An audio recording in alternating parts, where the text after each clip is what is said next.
Yun. Tapos na tayo sa number one, doon sa procedures on business taxation, no? So, tapos na tayo sa number one, which relates to the evaluate if the sales activity qualifies as a business. So, we're done na with this. So, proceed tayo sa identification ng taxable person. So, what is a taxable person? Yan, business taxpayer. Taxable person in business taxation includes individual, trust estate, partnership, corporation, joint venture, cooperative, or association. No, rules. Each a person is a taxable person, whether natural yan or juridical. So, pag sinabing natural, they are individuals. Kapag juridical, these are the corporations. No? Okay, husband and wife are separate taxpayers. So kahit mag-asawa pa kayo, you are separate taxpayers. A parent company is a separate taxable person with its subsidiary company, and each subsidiary company is a taxable person. Therefore, kapag meron si head office, tapos meron subsidiary 1, subsidiary 2, subsidiary 3, therefore, ang total taxable persons niyan ay apat. 'Di ba? Si head office, si S1, si S2, si S3. Okay? However, kapag pinag-usapan naman na home office and branch offices of the same business are considered as one. So, si head office or home office, merong branch 1, may branch 2, may branch 3, branch 3. Ang taxable person yan ay isa lang. So, kailangan this one are branches lang ni home office. Unlike kanina, they are parents and merong S1, S2, S3. Of course, they are all taxable person. So, apat. Okay? So, hoping na medyo malinaw yung sa inyo, no? Magkaiba yung parents and subsidiaries and home office and branches. Number 5, proprietorship is not a juridical entity. Its sales and receipts is subject to business tax to individual proprietor. Multiple proprietorship business of the same individual are taxable to that individual as a taxpayer. For example, si Ogie Boy, maraming business. Business number 1, business number 2, business number 3. Since I'm only a taxable person, no, individual taxable person, therefore, isa lang yung yung taxable person. So, hindi doon sa mga businesses ko, kundi uh, sa akin lang, kay Ogie Boy lang. Okay? Okay. So, basic lang naman yun, no? Sige. Mr. Ismael, illustration number 1.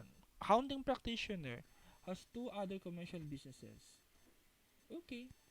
So, sinasabi lang din dyan na yung business number 1 and business number 2 are not taxable person. Therefore, the number of taxable person ay isa lang. Si Mr. Ismael lang. Okay? Okay.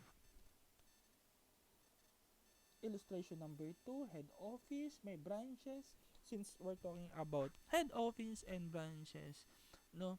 Of course, ang number ng taxable person is isa lang, which is si DEF Corporation located in Makati City. Kung nasaan si head office, no, doon ka magbabayad ng business tax. So kahit nasa iba yung lugar yung branches, no, kung nasaan si head office, doon ka magbabayad ng business tax. So malinaw 'yon.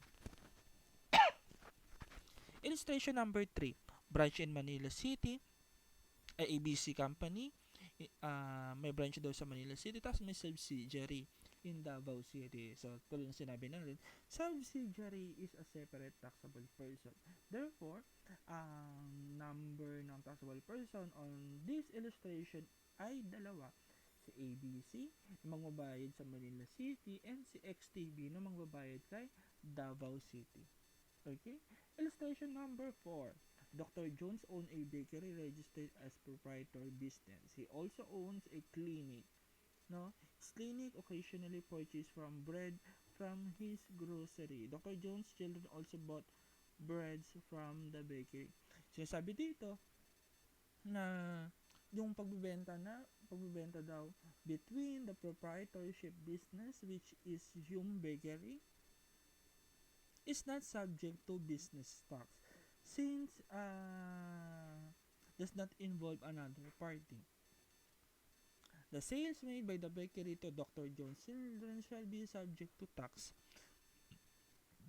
since they are different persons to Mr. Jones. So, sinasabi lang dyan, si Dr. Jones, no, may business 1, business 2.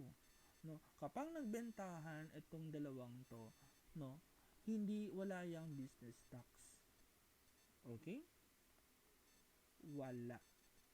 However, kung nagbenta ang business 1 to and business 2 sa ibang tao, in this problem sa anak, child, since separate na yung individual or outside the taxable person na, magkakaroon na ng business tax applicable dito sa transaction, no?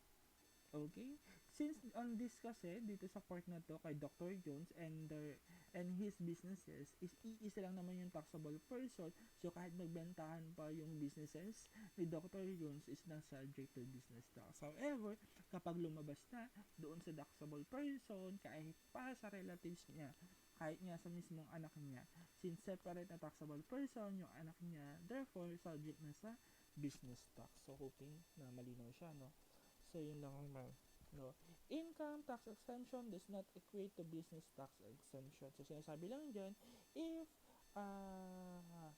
yung individual or yung business is exempted sa income tax, we cannot presume that they are also exempted sa business tax.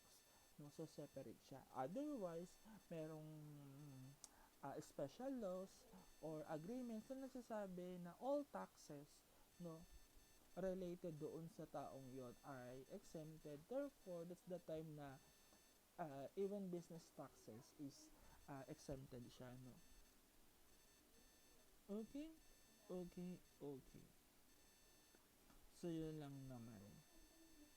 The following persons which are exempt taxes from income tax are subject to business tax. So, yan yung mga sample. GPP is exempt. Joint venture, local water district, barangay microbusiness, they are all exempted sa income tax. However, for business tax, they are all subject. Types of business taxpayers, they are either VAT taxpayers or non-VAT taxpayers. Okay. Kapag VAT registered taxpayer ka, of course, you need to subject ka sa 12% VAT. However, kapag percentage tax ka lang, 3% lang. So, basic. The business activities. The basis of business tax differs on activities business are engaged in. So, kailangan lang natin malaman kung exchange ba ng goods or properties or services or lease of properties. Okay? Okay. So, kasi kapag goods, 'di ba, ang imposition niyan, i-impose tayo diyan doon sa sales. Kapag services naman or sa lease, sa cash receipts, 'di ba? Okay? Or sa receipts. So, pwede naman kasi hindi lahat laging cash, no? Sige. So, ito, siguro basahin nyo lang, hindi na natin ito isa-isahin, no? But of course, kailangan pag binasa nyo to, better ma-appreciate nyo word by word, no? Kasi kapag niskan nyo lang yan, most probably, easy din nyo rin siya ma-absorb, no? And also, dito sa sales or exchange of services. So, so basahin nyo na lang din yan. So, kailangan lang, tandaan nyo for services, kailangan nangyari yung services within the Philippines. If the services made outside the Philippines, of course, they are not subject sa business tax kasi considered na yun as foreign consumption. Okay? So, medyo marami sa services, no? Sige. Hindi nyo naman kailangan kabisaduhin yan. Ang kailangan nyo lang is maisa puso. Wow! Sa